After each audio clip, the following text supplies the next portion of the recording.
राहुल जी, आजकल आप जहां भी जाते हैं तो क्या बात करते हैं, जरा बताइए ना। ओबीसी की बात करते हैं। लेकिन क्यों राहुल जी? कहते हैं कि मैंने ओबीसी का अपमान किया। लगता है मोदी सरनेम को लेकर जो आपने गाली दी थी उस पर आपको जो सजा हुई है उससे गुस्से में हैं आप।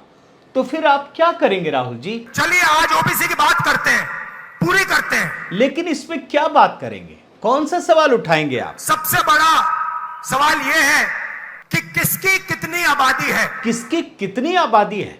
लेकिन आजादी के दशकों बाद ये सवाल उठा रहे हैं आप। सबसे बड़ा सवाल है हिंदुस्तान में ओबीसी कितने हैं, आदिवासी कितने हैं, दलित कितने हैं। तो इस सवाल का जवाब आपको किससे चाहिए, ये भी तो बताइए। तो मोदी जी कास्ट सेंसस का डेटा आप रिलीज कीजिए, देश की जनता को पता लग जाए देश में ओबीसी कितने हैं, दलित कितने हैं, आदिवासी कितने हैं। अरे वाह, कास्ट सेंसस का जो डेटा है वो मोदी जी रिलीज करे।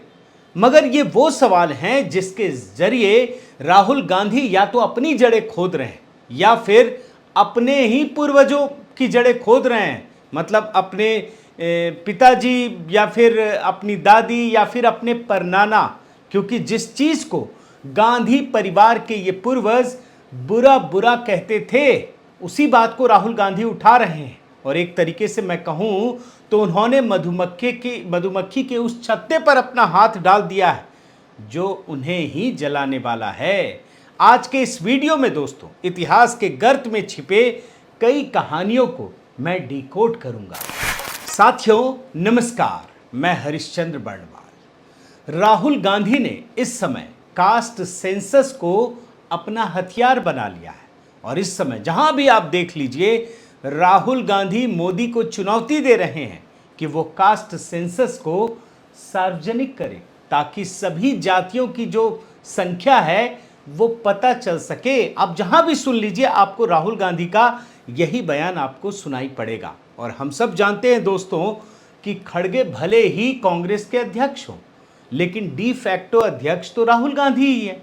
इसलिए अगर राहुल गांधी ने किसी चीज की मांग कर दी तो कांग्रेस के बाकी नेता और यहां तक कि इसके अध्यक्ष भी अब वही मांग कर रहे हैं। वो भी कह रहे हैं कि जो कास्ट सेंसस है उसको सार्वजनिक किया जाए। और ये भी याद रखिए दोस्तों कि राहुल गांधी ने ओबीसी का मुद्दा इसलिए छेड़ा है क्योंकि मोदी सरनेम को लेकर उन्हें जो सजा मिली है और जो सेशन कोर्ट है वहां भी ये सजा बरकरार रही, तो इस वजह से वो चिढ़ गए और उन्होंने भाजपा ने जो ओबीसी के अपमान का मुद्दा बनाया है उससे चिढ़कर राहुल गांधी ने ये काम किया है। मगर राहुल गांधी जो काम कर रहे हैं, जिस तरीके से जातिवाद के मुद्दे को उठा रहे हैं, आप यकीन मानिए वो अपने ही ट्रैप में फंस गए हैं।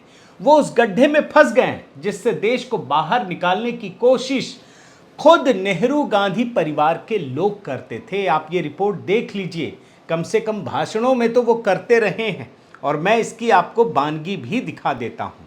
बड़े ध्यान से आप डेटा को देखिएगा। इस वीडियो में मैं कई बयान भी दिखाऊंगा और बड़े गंभीर बयान है, छांट छांट के निकाला है। अब तक भारत में 7 बार सेंसस हो चुके हैं, बड़े ध्यान से सुनिए। और इसमें से 6 बार सेंसस तो कांग्रेस के समय में ही हुए, लेकिन कभी भी कास्ट सेंसस नहीं करवाया गया। और भारत के पहले प्रधानमंत्री नेहरू ने तो साफ तौर पर जातिगत जनगणना के खिलाफ थे। उन्होंने उसकी खिलाफत की थी और जातिवाद को लेकर वो बेहद सख्त थे। उनके भाषण का एक हिस्सा सुनाता हूं। 1952 में चुनाव प्रचार के दौरान उन्होंने जातिवाद की बात कही थी।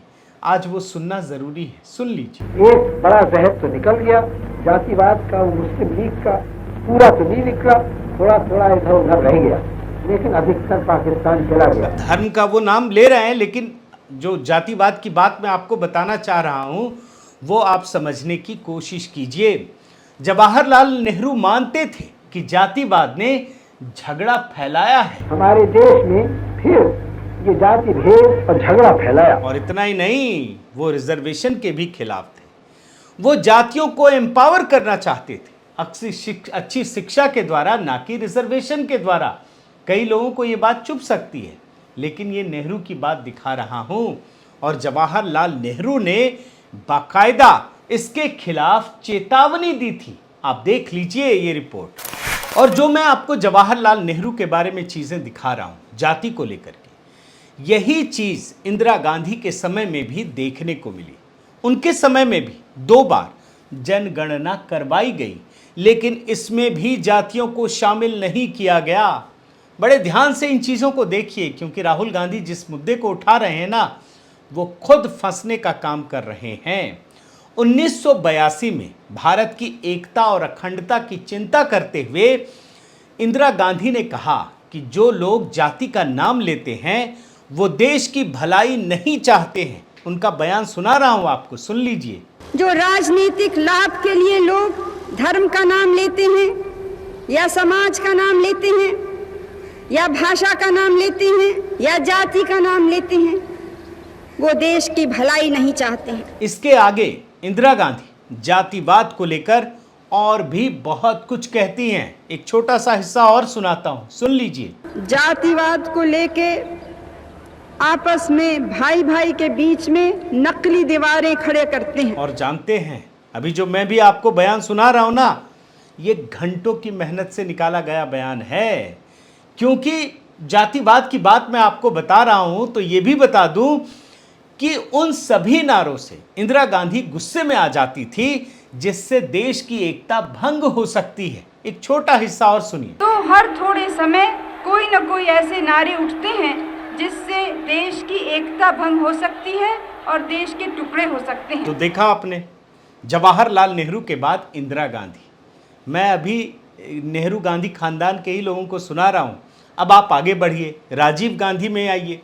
राजीव गांधी ने भी जातिवाद को बहुत बड़ा दुश्मन माना। आप देख लीजिए, हालांकि धर्म जाति का थोड़ा सा घालमेल करते हैं, लेकिन जाति वाली बात को आप ध्यान से सुनिए। सबसे बड़ी चुनौती हमारे आपस के झगड़े, चाहे धर्म चाहे जात, हमें देखना है कि ये झगड़े बढ़कर उग्रता पर नहीं पहुंच जाएं। तो देखा आपने, जवाहरलाल नेहरू, इंदिरा गांधी, राजीव गांधी। अब ये भी याद रखिए दोस्तों कि मंडल कमीशन की रिपोर्ट इंदिरा गांधी और राजीव गांधी के समय धूल फांकती रही। और ये कौन सी मंडल आयोग की रिपोर्ट है, आपको याद है कि नहीं? थोड़ा याद दिला देता हूं। इसने 1979 में काम करना शुरू किया था और इसी की सिफारिश थी कि अति पिछड़े वर्ग को 27% आरक्षण देने की अनुशंसा की गई थी। और हाँ, एक बात ये भी याद रखिए कि आज़ादी के बाद भारत में 1951 में जो पहली बार जनगणना की गई तो उसमें सिर्फ अनुसूचित जाति और अनुसूचित जनजाति से जुड़े लोगों को ही जाति के नाम पर वर्गीकृत किया गया। बड़े तथ्य आपके सामने रख रहा हूं। और तब से लेकर भारत सरकार ने एक नीतिगत फैसले के तहत जातिगत जनगणना से परहेज किया और सुप्रीम कोर्ट में भी यह मामला पहुंचा कई बार। तो उसमें भी यही दोहराया गया कि कानून के हिसाब से जातिगत जनगणना नहीं की जा सकती है, क्योंकि संविधान जनसंख्या को मानता है, जाति या धर्म को नहीं मानता है। लेकिन 2011 में एक विचित्र परिस्थिति पैदा हो गई, क्योंकि छोटी छोटी पार्टियां हावी थी और कांग्रेस की स्थिति तो आप जानते हैं। तो उन लोगों ने दबाव दिया और भारत सरकार, जो कांग्रेस की सरकार थी उस समय, उसने जातिगत जनगणना करवाने का दावा किया। लेकिन खास बात जानते क्या है? खास बात यह है कि सरकार किसकी थी? कांग्रेस की थी। सोनिया गांधी तो चेयरपर्सन थी उस आयोग की। और तब राहुल गांधी ने इस आंकड़े को सार्वजनिक नहीं करवाया, कांग्रेस ने नहीं कराया। और उस समय कांग्रेस सरकार की दलील क्या थी? आपको पता है कि अगर ये जातिगत जनगणना सार्वजनिक करवा दी जाए तो पॉलिटिकल क्लैश बढ़ जाएगा। और राहुल गांधी जो अभी मांग करते हैं ना, वो कितने पावरफुल तो आप तो जानते हैं ना। हालांकि एक और दिलचस्प चीज बताता हूं कि पिछले साल संसद में एक सवाल पूछा गया कि क्या सरकार 2011 के जातिगत जनगणना को जारी करेगी, तो सरकार ने बताया कि ऐसी कोई योजना नहीं है। यह आप रिपोर्ट में देख सकते हैं। लेकिन एक बड़ी बात आपको बता दूं, सरकार ने ऐसा क्यों कहा, इसका भी खुलासा हो गया। और ये खुलासा जो किया ना, वो बड़ा महत्वपूर्ण है, क्योंकि इससे पहले 2021 के एक अन्य मामले की सुनवाई के दौरान सुप्रीम कोर्ट में केंद्र ने एक शपथ पत्र दायर करते हुए कहा था, बड़े ध्यान से ये ग्राफिक्स में आप पॉइंट को देखिए, साल 2011 में जो सामाजिक, आर्थिक और जातिगत जनगणना करवाई गई उसमें कई कमियां थी। इसमें जो आंकड़े हासिल हुए थे वो गलतियों से भरे और अनुपयोगी थे। केंद्र का क्या कहना था ये भी देखिए। जहां भारत में 1931 में हुई पहली जनगणना में देश में कुल जातियों की संख्या 4147 थी, वहीं 2011 में हुई जाति जनगणना के बाद देश में जो कुल जातियों की संख्या निकली वो 46 लाख से भी ज्यादा थी। समझ रहे हैं? 1931 में 4147 जातियां और 2011 में 46 लाख से ज्यादा जातियां, इतनी जातियां पैदा हो गई। तो ये मामला है और इसमें महाराष्ट्र का उदाहरण देते हुए बताया गया कि जहां आधिकारिक तौर पर अधिसूचित जाति, जनजाति और ओबीसी में आने वाली जातियों की संख्या 494 थी, वहीं 2011 में हुई जातिगत जनगणना में इस राज्य में कुल जातियों की संख्या 4,28,677 पाई गई। कितना अंतर है, इस बात को समझने का प्रयास कीजिए। अब जो ये आंकड़े आपको दिखाया मैंने, है ना बड़ा दिलचस्प, कितनी गलतियां हैं। और ये आंकड़े कब हुए हैं जारी? आंकड़े तो खैर जारी क्या होंगे, 2011 में कांग्रेस की सरकार ने ये जनगणना करवाई है। अब राहुल गांधी, उस समय तो उन्होंने सार्वजनिक नहीं किया जब आपकी सरकार थी, अब ये मांग कर रहे हैं मोदी सरकार को, एकदम वो कर रहे हैं कि जारी कीजिए आंकड़े। मतलब आप समझिए राहुल गांधी कितनी होशियारी कर रहे हैं कि मोदी सरकार इनके समय जो किया गया सर्वे है, जनगणना है, उसके आंकड़े को जो गलत है उसको जारी करके अपने ही सिर पे फोड़ ले, ये मांग कर रहे हैं। राहुल गांधी का बयान सुनिए। यूपीए ने, कांग्रेस पार्टी ने 2011 में कास्ट बेस्ड सेंसस किया। पूरे देश की जातियों का डेटा उस सेंसस में है। मोदी जी, आप ओबीसी की बात करते हैं, उस डेटा को आप पब्लिक कर दीजिए। लेकिन जैसा मैंने आपको बताया दोस्तों कि राहुल गांधी दरअसल ऐसी कोई मांग उनकी इच्छा नहीं थी, लेकिन चूंकि मोदी सरनेम को लेकर उनको सजा हो गई और भाजपा ने ओबीसी के मुद्दे को उठा लिया, तो वो बिना सोचे समझे जातियों के मुद्दे को उठा रहे हैं और इसीलिए ये बोल रहे हैं। हिंदुस्तान में ओबीसी कितने हैं, आदिवासी कितने हैं, दलित कितने हैं? तो अगर हम धन बांटने की बात करें, अगर हम सत्ता बांटने की बात करें, तो पहला कदम ये होना चाहिए कि भैया किसकी कितनी आबादी है। अब आप समझिए कि कई दशकों से सत्ता की मलाई पर सिर्फ एक परिवार का कब्जा है, लेकिन आज वो जातियों के नाम पर सबको भागीदार बनाने के सपने दिखा रहा है। सुन लीजिए, अगर सबको भागीदार बनाना है, सबको इस देश की प्रगति में शामिल करना है, तो यह तो मालूम होना चाहिए कि कौन कितने हैं। अब ये जातिवाद वाला मामला इनको समझ में कहां से आया, ये भी आप समझने की कोशिश कीजिए, क्योंकि ये काम बिहार में हो रहा है। इसी जातिवाद की राजनीति के सहारे बिहार में नीतीश और तेजस्वी यादव मोदी को घेरना चाहते हैं और राहुल गांधी उसी में डुबकी लगाना चाहते हैं। लेकिन एक बात याद रखिए दोस्तों कि जनगणना जो संविधान में इस विषय को रखा गया है, ये 7वीं अनुसूची की पहली सूची में आता है और इसीलिए इस तरह की जनगणना कराने का अधिकार सिर्फ केंद्र सरकार को है।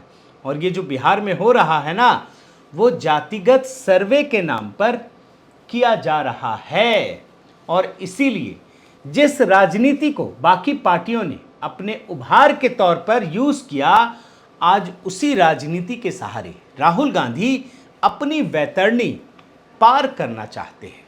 लेकिन जानते हैं दोस्तों, ये पार्टियां, खास करके राहुल गांधी, कांग्रेस और इनसे जुड़ी हुई जितनी भी पार्टियां हैं जो ये मांग कर रही हैं, वो ये भूल चुकी हैं कि नए भारत में जो इस देश की जनता है वो जातिवाद के बंधन को तोड़ चुकी है, वो जातिवाद की दीवार को तोड़कर आगे बढ़ चुकी है और इसीलिए ये नया भारत हर क्षेत्र में नए नए कीर्तिमान स्थापित कर रहा है। लेकिन चूंकि आज इन तमाम दलों के पास कुछ है ही नहीं, मतलब किस मुद्दे पर मोदी सरकार को घेरें ये उनको पता नहीं। एक तो वो अपनी पुरानी रीत के अनुसार अहंकार में जी रहे हैं, और जब उन्हें मौका मिलता है कि वो अपनी गलतियों को सुधारें तो वो सुधारने के बजाय और नई गलतियां करने लगते हैं। और इसीलिए ये जो जातिवाद का मुद्दा उठाने की कोशिश हो रही है, उन्हें ये लगता है कि शायद इसमें मोदी सरकार को अगर घेर लें तो सारी चीज़ें टूट जाएंगी और मंडल कमंडल का फिर से वो युग खड़ा हो जाएगा और मोदी को हराना आसान हो जाएगा। लेकिन मुझे लगता है दोस्तों कि समय बहुत आगे बढ़ चुका है। इस देश के नागरिक इस समय पूरी तरह से सचेत हैं, और इसीलिए इंतज़ार कीजिए 2024 में क्या कुछ देखने को मिलता है। तब तक तो बस इंतज़ार ही करना है। बहुत बहुत धन्यवाद। आपसे निवेदन है साथियों कि आप मेरे इस चैनल को ज़रूर सब्सक्राइब कीजिए, लाइक कीजिए, शेयर कीजिए, कमेंट कीजिए और इस बेल आइकन को प्रेस करना मत भूलिएगा। नमस्कार।